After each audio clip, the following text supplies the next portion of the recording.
सदन कसाई जी का चरित्र आता है। वो कसाई कुल में जन्म लिए थे, इसलिए कसाई वाड़े से मांस ला के बेचते थे और खूब भजन करते। महात्मा थे वो, काम उनका वो था इसलिए करते थे। तो एक बार वो भगवान के दर्शन, जगन्नाथ जी के दर्शन के लिए चले। पहले प्राय पैदल ही यात्रा होती थी। तो एक गांव में गए, संत भाव में भिक्षा मांग करके।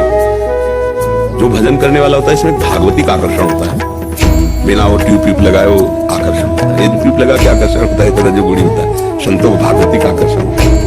उनका रूप भले तुमको ऐसे बिगड़ा दिखा, लेकिन ऐसा लगता है मैं इनको देखता रहूं, इनसे बात करता रहूं, मतलब एक आकर्षण होता है, भागवती का आकर्षण होता है। उस महिला ने देखा जिस घर में मांगने गए, उसने कहा हमारी इच्छा है आप यही प्रसाद पा लीजिए। ठीक है, गलती हो गई, उनसे भी शादी हो गई, उन्होंने स्वीकार कर लिया बैठ कर पाना। संत हृदय थे, बड़ी श्रद्धा से कह रहे तो आप कहाँ जा रहे हैं? मैं जगन्नाथ जी के दर्शन करने जा रहे हैं। थोड़ा समय रह गया, कहीं ना कहीं तो रुकेंगे, हमारे घर में रुक जाए। गलती, ये दूसरी गलती हो गई। अब ये गलती उनकी कृपा से, मतलब दयालु हृदय थे। तो कोई श्रद्धा से कहे तो लगता क्या है भाई, खा लेते हैं, शाम रात्रि में सो लेते हैं, सुबह चले जाएंगे। और रात्रि में वो स्त्री आई उठ करके, उसके अंदर मलिनता भाव आ गया था।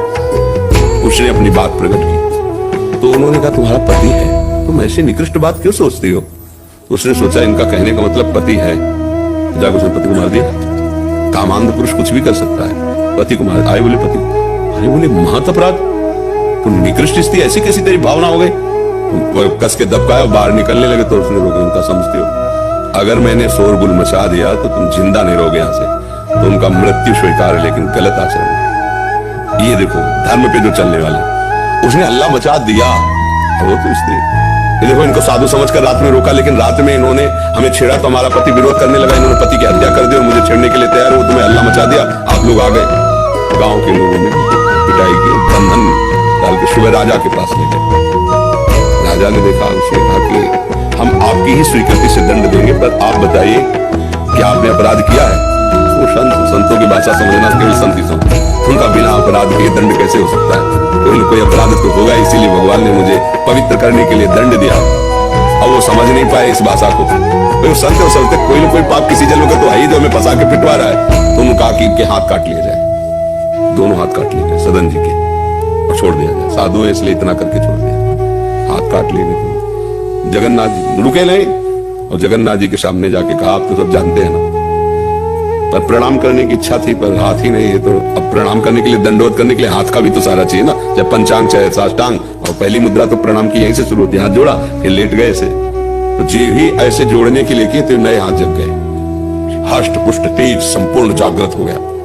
जो वो मारपीट हुई है, एकदम स्वस्थ शरीर तेजस्वी।